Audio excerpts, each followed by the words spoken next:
All right, ये video बहुत लोग का फेवरेट होगा और मुझे पता है कि बाकी लोग का भी बहुत इंटरेस्ट होगा कि रैंक वन की लाइफ होती कैसी है। सर ने यूपीएससी ईएससी में फर्स्ट रैंक अचीव करा है, तो हमारी इस वीडियो में कोशिश होगी सर के लाइफ के बारे में थोड़ा फोकस करने की। तो अगर आप सर बता सकते हो, आपका नाम बता दो और आप कहाँ से बिलोंग करते हो, आपका बैकग्राउंड क्या है, एजुकेशन से क्या नाता रहा है आपका पहले से। मेरा नाम चारू दत्त है, चारू दत्त सालुंके। मैं महाराष्ट्र से हूँ। मैं बेसिकली सेमी अर्बन एरिया से आता हूँ, जो कि मेरी 12th तक की पढ़ाई है। Primary, secondary, higher secondary education ये सारा सेमी अर्बन एरिया से हुआ है। 10th तक मोस्टली पढ़ाई की लैंग्वेज थी वो लोकल रीजनल लैंग्वेज, जो कि हमारी मराठी है, उसमें हुआ है।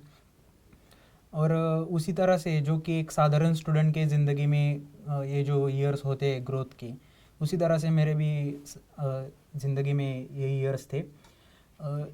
इन सालों में जो 10th 12th तक मुझे थोड़ा पढ़ाई में अच्छा खासा इंटरेस्ट था। मतलब बाकी के चीज़ों में भी था, पर पढ़ाई में भी मैं अच्छा था। मुझे मैथ्स और साइंस ये सब्जेक्ट्स अच्छे लगते थे, जो कि कुछ कॉम्पिटिटिव एग्ज़ाम्स होते थे इन सब्जेक्ट्स में, उनमें पार्ट लेना, एक्स्ट्रा करिकुलर जो एग्ज़ाम्स रहते थे, कुछ स्कॉलरशिप टेस्ट वगैरह, तो हर साल मैं उनमें पार्ट लेता था। तो ये चीज़ें मुझे पहले से अच्छी लगती थी, अट्रैक्टिव लगती थी।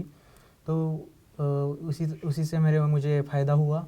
फिर 10th में अच्छे मार्क्स आए, 12th में भी अच्छे मार्क्स आए। तो अच्छी खासी पढ़ाई में रहने वाला स्टूडेंट, ऐसे मैं कह सकता हूँ खुद को 12th तक। पर मैं सोचता हूँ अगर किसी ने इंग्लिश बैकग्राउंड से उसका स्कूलिंग नहीं हुआ है तो बहुत ज़्यादा वो फर्स्ट टाइम जब भी फ़िज़िक्स केमिस्ट्री पढ़ना स्टार्ट करता है तो बहुत डिफ़िकल्टीज़ भी फेस होती है। तो क्या आपने वो फेस की थी, और अगर की थी तो उसे कैसे आपने इम्प्रूव किया? ज़रूर ये डिफ़िकल्टी फेस होगी, क्योंकि अपना पूरी पहला एजुकेशन है पूरा अपने रीजनल लैंग्वेज में किया और डायरेक्टली आपको इंग्लिश में कन्वर्ट होना है, तो डिफ़िकल्टी आती है। पर आपको उसको ज़्यादा उससे डरना नहीं है। मैंने इस पे वर्क किया पहले 6-7 महीने। मैंने इस चीज़ पे ज़्यादा से ज़्यादा वर्क किया, जो 11th में फिज़िक्स केमिस्ट्री मैथ्स, तो उसमें 6-7 महीने दिए कि मैं अपना कंसेप्ट भी अच्छे करता रहूँ, उसके साथ साथ मैं थोड़ा ये इन सब्जेक्ट में जो भी टर्मिनोलॉजीज़ यूज़ होती है, टर्म्स यूज़ होते हैं, स्पेसिफिक चीज़ें लगती है इंग्लिश के हर सब्जेक्ट के लिए, तो उनको याद रखे, उनसे ज़्यादा से ज़्यादा मैं फैमिलियर हो जाऊँ। तो उस पर मैंने ज़्यादा से ज़्यादा वर्क करने की कोशिश की और 6-7 महीने में मैं उसमें अच्छा खासा खुद पे कंट्रोल ला लिया था। मतलब तभी भी आपको एक सेमिस्टर, 6 महीने मतलब एक सेमिस्टर की बात है, मतलब एक सेमिस्टर आपने डिफ़िकल्टी फेस की थी, फिर भी आपने हार नहीं माना वहाँ पे? नहीं, हार तो मानना ही नहीं था, क्योंकि करना तो ही, कितना भी डिफ़िकल्ट क्यों ना हो, एटलीस्ट कुछ ना कुछ खुद में इम्प्रूव करते रहना है, ये तो चीज़ दिमाग में थी, इसलिए मैं उस पर वर्क करता रहा। और इंजीनियरिंग में आपका कैसा लाइफ था? मतलब आप इंजीनियरिंग में एक बहुत ही सिंसियर स्टूडेंट है जो सिर्फ टीचर ने बताया उतना ही करेगा, या फिर बहुत सारे एक्टिविटीज़ में भी आप पार्टिसिपेट करते थे? कैसे इंजीनियरिंग लाइफ थी आपकी? नहीं, मैं इंजीनियरिंग के जो 4 साल थे उसमें मैंने कम पढ़ाई की, क्योंकि मैं पढ़ाई पे कम ध्यान देने वाला स्टूडेंट, और जो कि बाकी की चीज़ों में ज़्यादा इन्वॉल्व रहता है, जैसे खेल हो, स्पोर्ट्स हो, एक्स्ट्रा करिकुलर इवेंट्स हो, अलग अलग इवेंट्स को मैनेज करना हो, कॉलेज इलेक्शंस हो, इन चीज़ों में बहुत मैं पार्टिसिपेट करता था, क्योंकि वो चीज़ें मुझे अच्छी लगती थी। मेरा ये एक मानना था कि मेरे टीचर ने भी 12th के बताया था कि तुम 12th तक अच्छी पढ़ाई करो और इंजीनियरिंग में अच्छा कॉलेज पा लो, फिर तुम्हें वहाँ जाके पढ़ना नहीं होता है। तो ये चीज़ मेरे दिमाग में फिट बैठी थी और उसी हिसाब से मैं कर रहा था। पढ़ाई में थोड़ा ही ध्यान देता था और बाकी की चीज़ों में लगा रहता था। तो इस तरह का मेरा इंजीनियरिंग था। और बैक बेंचर्स जो भी होते, ये सारा मेरा ग्रुप था, फ्रेंड्स जोन, ये बैक बेंचर जोन में मैं आता था। तो ऐसी मेरी लाइफ थी कॉलेज में। तो गेट एग्ज़ाम, आईएएस एग्ज़ाम कब चला आपको? आपके कॉलेज में होता भी है क्या वो सिनारियो कि गेट एग्ज़ाम की प्रिपरेशन करते हैं, आईएएस एग्ज़ाम नाम का कुछ होता है, लोग पढ़ाई में लग गए हैं, ऐसा कुछ? यस यस, मैं actually college of engineering Pune से आता हूँ, जो कि महाराष्ट्र का टॉप। टॉप मोस्ट कॉलेज है। तो वहाँ पे जाने के बाद मुझे पहले से ही मैथ साइंस अच्छा लगता था, तो टेक्निकल सब्जेक्ट से उनमें थोड़ा इंटरेस्ट था। मतलब पढ़ता कम था, पर जो भी क्लास में पढ़ाया जाता था या कंसेप्ट है तो उसके बारे में मुझे इंटरेस्ट था, अच्छा लगता था उसके बारे में सोचना, इमेजिन करना।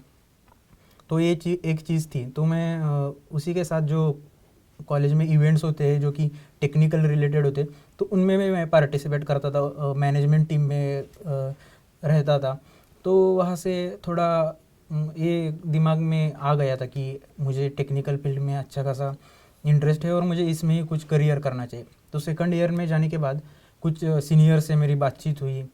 एक सीनियर ने हमारे कॉलेज के ईएस में उसका रैंक आया अच्छा खासा। तो उस टाइम मुझे पता चला कि टेक्निकल फील्ड में बहुत सारी अच्छी अपॉर्चुनिटीज़ है जो कि गेट और इंजीनियरिंग सर्विसेज एग्ज़ाम से ओपन होती है। तो वो चीज़ उस टाइम मुझे पता चली। कौन सा ईयर था ये? सेकंड ईयर था, फर्स्ट सेम में। तो मैंने उसमें सोचने के लिए स्टार्ट किया और सेकंड ईयर के सेकंड सेम जो कि फाइनल सेम होता है सेकंड ईयर का, वो ख़त्म होते होते मेरा लगभग डिसीजन तय हुआ था कि मैं इसी टेक्निकल फील्ड के जो एग्ज़ाम्स है उसी में करियर करने की कोशिश करूँगा, और उसके बारे में मैंने ज़्यादा से ज़्यादा इंफॉर्मेशन कलेक्ट करना स्टार्ट कर दिया। तो आपको पता चल गया चलो कि गेट एग्ज़ाम, आईएएस एग्ज़ाम मुझे लिखना है, पर कहीं ना कहीं कॉलेज में ट्रेंड्स होता है, सभी को पता है कि जो बाकी लोग कर रहे हैं उससे हट के अगर आप करने जाओगे तो बहुत ज़्यादा रिस्की लगता है। जैसे सब लोग प्लेसमेंट्स के बारे में ही सोचते हैं, आईटी जॉब्स के बारे में ही सोचते हैं, और वही ज़्यादा क्योंकि वही डायरेक्ट अपॉर्चुनिटी मिल रही है। और आईएएस एग्ज़ाम, गेट एग्ज़ाम लिखना और रैंक इमेजिन करना तो एकदम डरावना सिचुएशन ही है कहीं ना कहीं एक कॉलेज वालों के लिए। तो वो मेजोरिटी को फॉलो करेंगे। मैं प्लेसमेंट के लिए जाऊँगा। आपने ही प्लेसमेंट की प्रिपरेशन की थी? हाँ, बेसिकली मैंने थर्ड ईयर के सेकंड सेम में, मैंने थर्ड ईयर में डिसीजन मेरा फाइनल हो चुका था कि मैं अब गेट एग्ज़ाम लिखूंगा। थर्ड ईयर के सेकंड सेम में मैंने प्राइवेट क्लास लगाया था एज इंजीनियरिंग एकेडमी में। तो वहाँ से मेरा प्रिपरेशन स्टार्ट हुआ गेट का, और प्रिपरेशन चल रहा था। फिर लास्ट ईयर के फर्स्ट सेम में एक्चुअली प्लेसमेंट स्टार्ट होते, तो मेरे दोस्त भी बहुत सारे दोस्त स्टार्ट में प्लेसमेंट में बैठे थे। तो उनकी तरह मैं भी उनके साथ जो दोस्त करेंगे वही हम करते उस टाइम एज में। में, उस टाइम पीरियड में। तो हर्ड मेंटेलिटी कहते हैं उसको, बहुत ज़्यादा होती है। तो मैं प्लेसमेंट को बैठने के लिए स्टार्ट किया। उस टाइम हुआ ये था कि मेरा टेक्निकल भी अच्छा था, गेट का प्रिपरेशन भी चालू किया था। तो मेरा हर जो कंपनी आती थी कॉलेज में, प्राइवेट कंपनी, हर कंपनी के लिए एप्टीट्यूड टेस्ट रहता है, और वो क्लियर होने के बाद ही आपको इंटरव्यू या ग्रुप डिस्कशन के लिए मौका मिलता है।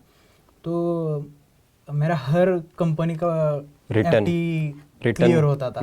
तो ये रिकॉर्ड ही था। मतलब जो अच्छे पॉइंटर वाले मेरे क्लास के जो स्टूडेंट थे, तो उनका भी कुछ कंपनी के एप्टी में होता नहीं था, पर मेरा हो जाता था क्योंकि गेट का प्रिपरेशन उससे फ़ायदा हुआ था। पर ये एक रिकॉर्ड था कि एप्टी में हर जगह निकल जाता हूँ। और दूसरा ही रिकॉर्ड था कि मैं जीडी से या इंटरव्यू से फाइनल सिलेक्शन में होता ही नहीं था। तो यहाँ से 100% सक्सेस और वहाँ से 0% सक्सेस।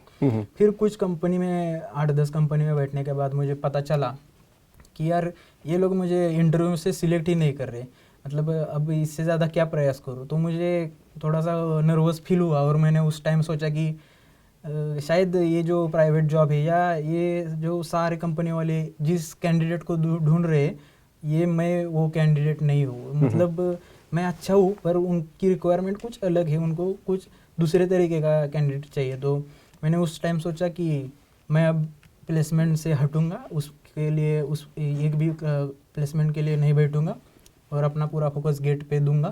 और मैंने फिर गेट की पढ़ाई शुरू की और प्लेसमेंट वहीं से मैंने स्टॉप कर दिया। और ये मेरे ख्याल से बहुत लोग के साथ होता है कि ज़रूरी नहीं अगर आप इंटरव्यू से रिजेक्ट हो रहे हो तो इसका मीनिंग है कि आप ख़राब हो सकता है कि कंपनी को आप चाहिए नहीं होगे, आप उसमें सूटेबल नहीं होगे। तो ये डिसीजन लेना कि मैं प्लेसमेंट में नहीं बैठूंगा और गेट एग्ज़ाम, तो तभी तो एक बहुत ही सपना या फिर एक डरावना सिचुएशन ही है। इतना बड़ा डिसीजन लेने से पहले आपको डर नहीं लगा या फिर आपकी फैमिली ने आपको कुछ बोला नहीं? क्योंकि COEP से कोई बीटेक कर रहा है तो फैमिली ने तो पूरा होप लगाया होगा। हाँ, फैमिली वाले तो पूरे 4 साल इसी में थॉट में थे कि अब COEP में हो गया है, अच्छा खासा प्लेसमेंट होगा, 4 साल पास आउट होने के बाद डायरेक्टली प्राइवेट कंपनी में, फिर इसका करियर सेट हो गया, ज़िंदगी सेट हो गई। फिर इसी भावना में थे, तो फिर मैंने उनको बताया कि मेरा ऐसा ख्याल है कि मैं अब ये नहीं करना चाहता, मैं कुछ अलग बात खुद के लिए ढूंढना चाहता हूँ। तो इस शुरुआत में थोड़ा इनर्शिया आया उनसे कि, पर मैंने उनको समझाया कि मेरा ऐसा ऐसा प्लान है, मुझे ये अच्छा लगता है और मैंने ये डिसीजन लिया है और मैं करना चाहता हूँ। फिर उन्होंने भी मुझ में भरोसा जताया और मुझे सपोर्ट किया कि ठीक है, तुझे क्या चाहिए, तुझे क्या हमारे तरफ से क्या रिक्वायरमेंट है तेरे, क्या दे सकते हैं हम, वो बता दे, हम वो सारी चीज़ें फुलफिल करेंगे और तू स्टार्ट कर प्रिपेयर करना। आप तो कॉन्फिडेंट थे? कॉन्फिडेंट था, मतलब इतना भी कॉन्फिडेंस स्टार्ट में, कोई भी प्रिपरेशन स्टार्ट करने पे इतना ज़्यादा कॉन्फिडेंस नहीं था, पर कर लूँगा, मतलब जो भी डिफ़िकल्टी आएगी, कुछ फेलियर्स भी आएंगे तो उनको मैं पार कर लूँगा, उसके आगे जाऊँगा, खुद को इम्प्रूव करता रहूँगा, ये चीज़ दिमाग में थी। तो कहीं ना कहीं आपको लगता है कि आपके इस माइंडसेट के कारण भी सामने वाले को आप पे भरोसा करना आसान हो गया होगा? यस, ये था कि अगर आपको आप पे किसी को भरोसा करना होगा तो पहले आपको खुद का भरोसा होना चाहिए। नहीं तो सामने वाला क्या आप पे भरोसा करेगा, अगर आपको खुद पे ही भरोसा नहीं है तो ये चीज़ फिर डिफ़िकल्ट है। सो ये चीज़ ज़रूर महसूस की मैंने। और अभी जैसी गेट एग्ज़ाम की प्रिपरेशन की बात आ चुकी है, अभी आपने डिसीजन ले लिया है कि आप गेट एग्ज़ाम या फिर IAS एग्ज़ाम की तरफ जाओगे। गेट एग्ज़ाम की जर्नी आपको कैसी लगी? मतलब आपको क्लासेस जब भी आपने लगाया ACE एकेडमी, तभी वहाँ पे आपको सारी चीज़ समझ में आ रही थी या फिर आपको फील होना स्टार्ट हो गया कि मैं अपने कॉलेज का तो बादशाह था, यहाँ पे बहुत सारे बादशाह भी प्रेजेंट है, ऐसा कुछ फीलिंग आया? या फिर आपको लग रहा था कि नहीं, ये सब मेरे लेवल के ही है और हार्ड वर्क करूँगा तो हो सकता है? मैंने जैसे बताया कि मैं कॉलेज में ज़्यादा पढ़ाकू नहीं था इंजीनियरिंग के उस टाइम में, तो थोड़ा कंसेप्ट में प्रॉब्लम थे मेरे को, इसलिए मैंने वो डिसीजन लिया था कि मैं ACE एकेडमी ज्वाइन करूँगा। फिर वहाँ जाने के बाद टीचर्स अच्छे थे, कंसेप्ट थोड़े अच्छे, कॉलेज में जितने पढ़े थे उससे अच्छा थोड़ा इवॉल्व होना स्टार्ट हो गया, अच्छे तरीके से दिमाग में बैठना स्टार्ट हो गया, इमेजिनेशन अच्छे तरीके से हो रहा था, तो फ़ायदा होता रहा, कंसेप्ट अच्छे से माइंड में सेट होते रहे, तो इसका ये फ़ायदा हुआ। और ऐसी चीज़ है कि ये इतने बड़े एग्ज़ाम है, उसमें तो बहुत ज़्यादा कंपटीशन है, तो ये डर या ये थोड़ा इससे नर्वस रहना, ये चीज़ें हर स्टूडेंट के लाइफ में होती है, वो मेरे भी लाइफ में हुई, पर इसको ज़्यादा दिमाग में नहीं लेना है और अपने खुद के परफॉर्मेंस पे फोकस्ड रहना है। ये थोड़ी स्ट्रेटजी मैंने अप्लाई की। क्या रैंक आया था आपका फर्स्ट अटेम्प्ट में? कॉलेज के टाइम जब दिया था तो उस टाइम ऐसा था कि कॉलेज करते करते कॉलेज का सेमेस्टर एग्ज़ाम लिखो, प्रोजेक्ट करो, ये करो, प्रैक्टिकल करो, फिर एक आध हफ्ते में क्लास मिस हो जाएगी इस वजह से, ये एग्ज़ाम की वजह से, तो ऐसे करते करते 3000 रैंक आया था, 66 मार्क्स उस टाइम आए थे। पर वो कॉलेज करते करते अच्छा रैंक था और उससे मुझे अच्छा खासा कॉन्फिडेंस आया कि मैं ये करके भी इतना रैंक आया। एक्चुअली उस टाइम मैंने कोई एक भी टेस्ट सीरीज नहीं दी थी, कोई प्रीवियस ईयर क्वेश्चन नहीं सॉल्व किया था, सिर्फ नोट्स पढ़ के और फार्मूला रट के, इसी पे मैंने इतना रैंक लेके आया, तो थोड़ा कॉन्फिडेंस था। तो IAS एग्ज़ाम लिखने का कब डिसीजन लिया आपने? जैसे ही ये 3000 रैंक आया तो थोड़ा कॉन्फिडेंस आ गया, मैंने चूज़ किया कि 3000 रैंक सिर्फ वैसे ही रहने देता हूँ, इसका कोई यूज़ नहीं करूँगा, कोई M.Tech नहीं लूँगा, किसी जगह अप्लाई नहीं करूँगा, ये जस्ट मेरा स्टार्ट है फर्स्ट अटेम्प्ट पे, अब इससे मैं थोड़ा बहुत आगे जाने का प्लान कुछ करता हूँ। तो उस टाइम मैंने डिसाइड किया कि मैं गेट में 3000 ला सकता हूँ, तो मैं अब इंजीनियरिंग सर्विसेज के लिए डायरेक्टली प्रिपेयर करूँगा। तो मैं वहाँ पे जो कॉन्फिडेंस मिला गेट के एग्ज़ाम से, तो उससे मुझे इंजीनियरिंग सर्विस में एंटर करना ज़्यादा डिफ़िकल्ट नहीं लगा और अच्छे से मैं स्टार्ट कर पाया प्रिपेयर करना उस टाइम। तो मैंने वो लास्ट ईयर की सेकंड से मैं उसका डिसीजन ले लिया। और जब भी आपने first time IAS exam preparation के बारे में ज़्यादा डिस्कस नहीं करेंगे, नहीं तो लोगों को थोड़ा बोरिंग हो सकता है कि प्रिपरेशन वैसे ही बोरिंग है, इसलिए आप ये वीडियो देख रहे हो। तो प्रिपरेशन आपने की IAS एग्ज़ाम की, उसके बाद आपका प्रीलिम्स, मेंस, इंटरव्यू का एक्सपीरियंस कैसा था? प्रिपरेशन अच्छी खासी चल रही थी, बहुत मन लगा के पढ़ाई की, बहुत जितना टाइम मैं वेस्ट टाइम जितना कम से कम कर सकता हूँ उतना ट्राई किया, जितना ज़्यादा से ज़्यादा फोकस अटेंटिव रह सकता हूँ, वो जितने अच्छे अच्छे स्ट्रेटजीज कर सकता हूँ कम से कम टाइम में ज़्यादा से ज़्यादा पढ़ाई करने की। तो मैंने लास्ट ईयर के सेकंड सेम के बाद जून में ईएससी के प्री के लिए पढ़ाई स्टार्ट की। तो मेरे पास तकरीबन 6 महीने थे, जिसमें कि सारा एक्स्ट्रा पार्ट गेट से एक्स्ट्रा जो होता है ईएस में वो करना है, सारा जीएस करना है, टेस्ट सीरीज देना है, सब करना है। ये सब मैंने वो टाइम मैनेजमेंट करके जितना ज़्यादा हो सके उतने स्ट्रेटेजी लगा के 6 महीने में अच्छी खासी पढ़ाई की और प्री में मैं क्वालिफाई हो गया। उस टाइम प्री में अच्छे मार्क्स आ गए। फिर प्री से मेंस में गया, तो मेंस में भी मैंने अच्छी खासी पढ़ाई की। मेंस में भी पहले थोड़ा सब्जेक्टिव है, फर्स्ट टाइम कोई किसी एग्ज़ाम का सब्जेक्टिव दे रहा था, तो उसमें तो ज़्यादा प्रिपरेशन करना पड़ा, प्रैक्टिस करनी पड़ी। मेंस का भी पेपर अच्छा खासा गया, मेंस से भी मैं क्वालिफाई हो गया इंटरव्यू के लिए। इंटरव्यू में गया, पर इंटरव्यू का फिर वही प्रॉब्लम स्टार्ट हो गया कि मैं इंटरव्यू में जाके, उस टाइम तो यूपीएससी का इंटरव्यू सबसे देश का सबसे टफेस्ट, हाँ टफेस्ट, और जिसके बारे में बहुत ज़्यादा डर होता है लोगों के दिमाग में। तो ये इंटरव्यू तो वैसे मेरे भी दिमाग में था, तो वहाँ जाके थोड़ा डर गया और वो इंटरव्यू ख़राब हो गया और इंटरव्यू से मैं बाहर आ गया। तो इस तरह का फर्स्ट अटेम्प्ट था। कुछ चीज़ें थी जो प्री में मेंस में भी सुधारने की ज़रूरत थी, उसी में भी थोड़ा कम रह गया, तो उसी वजह से फाइनल सिलेक्शन नहीं हो पाया। पर एक चीज़ अच्छी थी कि फर्स्ट अटेम्प्ट में लास्ट तक मैं टिका रहा। फिर भी आपने प्रीलिम्स निकाल लिया, आपने मेंस निकाल लिया, तो कहीं ना कहीं आपका आईएएस एग्ज़ाम का प्रिपरेशन था, पर वो कभी लगा कि मैं हमेशा इंटरव्यू में आके ही अटक जाता हूँ। तो कहीं ना कहीं ये मेरा मराठी मीडियम से होने के कारण, या फिर मैं आपको लगा कभी मैं शायद से इंटरव्यू में बहुत ज़्यादा प्रॉब्लम फेस करता हूँ? हाँ, तभी भी यस, जब वो फर्स्ट टाइम इंटरव्यू में अच्छा नहीं परफॉर्म कर पाया, एक्चुअली सेकंड टाइम में भी मैं इंटरव्यू तक गया था, उसमें भी परफॉर्म नहीं कर पाया अच्छा, इंटरव्यू में कम मार्क्स आए।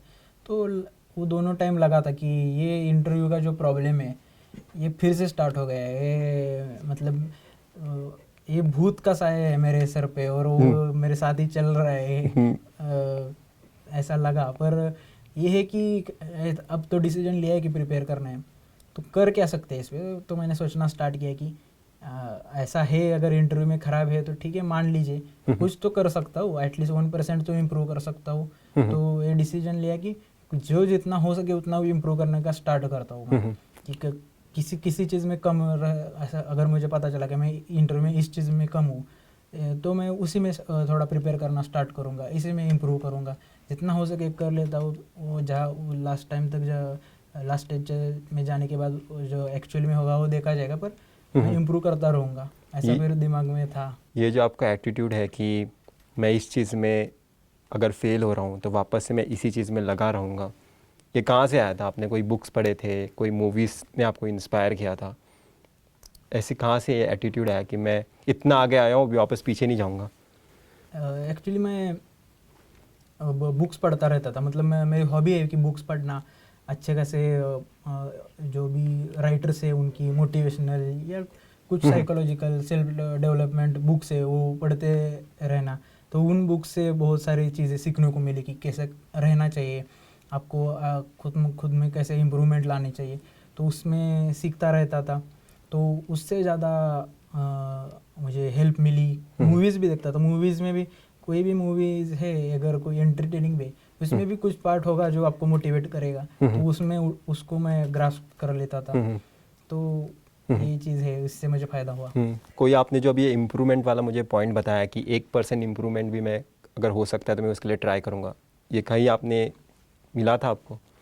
हाँ, मैंने एक बुक है मेरी बहुत फेवरेट बुक है, awaken the giant with in, Tony Robbins जिसके ऑथर है। तो उन्होंने इसमें एक बात कही है कि कैनी करके, कैनी मतलब उसका फुल फॉर्म है constant and never ending improvement.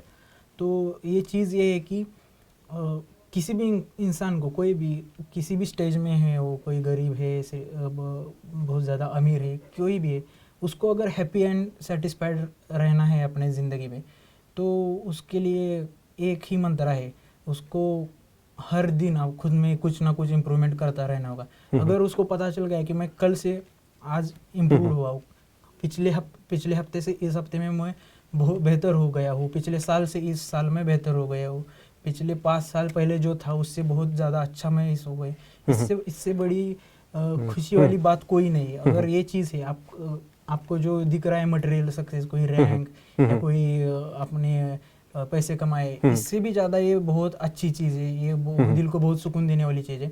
अगर कोई इंसान ये करता रहता है, हर दिन सिर्फ 1% खुद को इम्प्रूव करने की प्रयास करता रहता है पिछले दिन से, तो उससे बढ़िया कोई चीज़ नहीं, उससे बढ़िया कोई खुशी की बात किसी की ज़िंदगी में नहीं है। तो ये चीज़ मुझे बहुत अच्छी लगी और मैं उसको फॉलो करने के लिए मैंने स्टार्ट किया और उसको जितना हो सके ज़्यादा फॉलो करता हूँ मैं। अभी भी करते हो? यस। और तुम्हारा रैंक आ गया सर, फर्स्ट रैंक, तभी आप कहाँ पे थे और आपका क्या रिएक्शन था, घर वालों का क्या रिएक्शन था? उस टाइम मैं बीआरसी में था, बीआरसी में ट्रेनिंग कर रहा था और बीआरसी में भी ट्रेनिंग में बीच मतलब आपने बीआरसी भी क्रैक किया? यस, मैंने बीआरसी भी क्रैक किया। बीआरसी में बीच में एग्ज़ाम्स होते रहते, तो उस दिन एग्ज़ाम था, इंटरव्यू हो गया था ईएसी का, उसके 15-20 दिन बाद रिलैक्स था, फिर एग्ज़ाम्स आ गए, बीआरसी का एग्ज़ाम, उसका प्रिपरेशन, और एग्ज़ाम देने के बाद शाम में मैं दोस्तों के साथ कैंटीन गया एग्ज़ाम के बाद नाश्ते के लिए। और उस टाइम मेरा जो दोस्त है संकेत करके, उसने मोबाइल खोल लिया और उसको नोटिफिकेशन आ गया कि इंजीनियरिंग सर्विसेज का रिज़ल्ट आ गया है, और वो ऐसे ही चिढ़ाता रहता था, हर दिन आके मेरा दरवाज़ा खटखटा रहता था कि रिज़ल्ट आ गया, रिज़ल्ट आ गया। मुझे लगा ये मजाक कर रहे हैं, मैंने कहा उसको चुप बैठ, हर दिन तेरा मजाक चल रहा है। तो उसने नहीं, सीरियस हो गया कि नहीं सही से रिज़ल्ट आया है। तो मैंने कहा ठीक है, देख लिया क्या है, अब जो है वो देख लेंगे, आया होगा तो अच्छी बात है, नहीं आया होगा क्या एक्सेप्ट कर लेंगे। फिर उसने देखा और वो जो सी मैकेनिकल का लिस्ट उसने खोला। एक मिनट, आपने रिजल्ट बताने से पहले आप कॉन्फिडेंट थे इस बार कि इस बार आपका निकल सकता है? मुझे अंदर से वो लग रहा था कि मेरा वो 1 डिजिट रैंक आ सकता है, ऐसा मुझे फीलिंग था अंदर से कि इस बार इंटरव्यू भी अच्छा गया, मैंने वो इम्प्रूवमेंट कर लिया खुद में। तो इंटरव्यू बहुत अच्छा नहीं पर अबव एवरेज गया, मेंस अच्छा गया, प्री अच्छा गया, तो ये थोड़ा कॉन्फिडेंस था कि 1 डिजिट आ सकता हूँ। और उसने जब खोल लिया तो डायरेक्टली वो बहुत ज़ोर से चिल्लाया कि तेरा फर्स्ट पोजीशन पे तेरा नाम लिखा है करके। तो मैं बहुत खुश हो गया। दूसरा दोस्त था प्रफुल्ल करके, उसने पिटाई की। हाँ उसने मुझे गले लगाया। फिर वो मतलब उस 5-10 सेकंड तक मुझे कुछ पता ही नहीं चल रहा था कि क्या चल रहा है, मैं किसी अलग ही दुनिया में हूँ, ऐसा लग रहा था। फिर ज़मीन पे आ गया। फिर पहले घर वालों को कॉल किया, मेरे दीदी को कॉल किया, तो वो भी ज़ोर से चिल्लाई कि वो भी शौक हो गई बहुत कि रैंक आना ठीक है, सिलेक्शन आना, पर फर्स्ट आना ये बहुत बड़ी, उसको भी बहुत बड़ा शौक हुआ। मम्मी पापा को कॉल किया, वो बहुत भावुक हो गए, मतलब उनके पास वो थोड़े इमोशनल हो गए। तो ये अच्छी चीज़ थी, वो बहुत अच्छा मोमेंट था मेरे लिए। और इस तरह की जर्नी थी सर की। और सर आप मुझे ये भी बता दो कि आपने बार के एग्ज़ाम भी क्रैक किया है, तो आपके लिए कौन सा इंटरव्यू ज़्यादा टफ था क्रैक करना? मतलब दोनों इंटरव्यूज़ को कंपेयर करो एक शॉर्ट में। ऑफकोर्स बार्क का इंटरव्यू टफेस्ट इंटरव्यू है, जो भी अभी ये टेक्निकल कॉम्पिटिटिव एग्जाम्स हो रहे हैं उनमें से सबसे टफ इंटरव्यू बार्क का होता है, बीआरसी का। क्योंकि एक्चुअली इंटरव्यू चलता ही 1 घंटे से ज़्यादा तक, 1-1.5 घंटे तक मेरा इंटरव्यू तो 80 मिनट्स तक चला था। तो इतना बड़ा इंटरव्यू, उसमें भी ये टेक्निकल में इतना ड्रिल करेंगे, एकदम बेसिक पे लेके जाएंगे, बहुत अंदर तक लेके जाएंगे किसी भी एक कंसेप्ट को उठा के। तो ये इसके लिए आपको बहुत स्ट्रांग होना पड़ता है टेक्निकल में। तो आपका ऐसा नहीं कि कोई बीआरसी में सिलेक्ट हो गया और वो टेक्निकल में वीक होता है, पूरा टेस्ट करके ले लेते हैं। 13 स्टूडेंट्स में एक स्टूडेंट सिलेक्ट होता है, ये रेशियो है उनका। तो बहुत पूरी तरह से जज करके लेते हैं, तो बहुत डिफिकल्ट इंटरव्यू होता है। और यूपीएससी बार का इंटरव्यू सिलेक्ट होने के बाद थोड़ा कॉन्फिडेंस बढ़ा, उसके बाद यूपीएससी का इंटरव्यू रहता है, उसमें इतना ज़्यादा टेक्निकल डीप में नहीं जाते, तो 20-25-30 मिनट तक चलने वाला इंटरव्यू, तो उतना वो डिफ़िकल्ट नहीं लगा बार के बाद। तो सर की ऐसी जर्नी थी और मैं होप करता हूँ कि ये जर्नी से बहुत लोग मोटिवेट हो गए और आईएएस एग्ज़ाम के लिए अच्छा अपना 100% दे सकते हैं। और अगर आपको सर से जानना है कि बार्क एग्ज़ाम कैसे क्रैक करते हैं तो इस वीडियो के नीचे आप कमेंट कर सकते हो और सर की सोशल मीडिया का लिंक डिस्क्रिप्शन में होगा, और अगर आपको मन करे तो आप फॉलो कर सकते हो और सर को इंस्टाग्राम पे फाइंड कर सकते हो। तो इतना ही रखते हैं सर ये वीडियो, ठीक है? ठीक है, थैंक यू। तो इतना ही था इस वीडियो में, हम फिर मिलेंगे किसी वीडियो के साथ।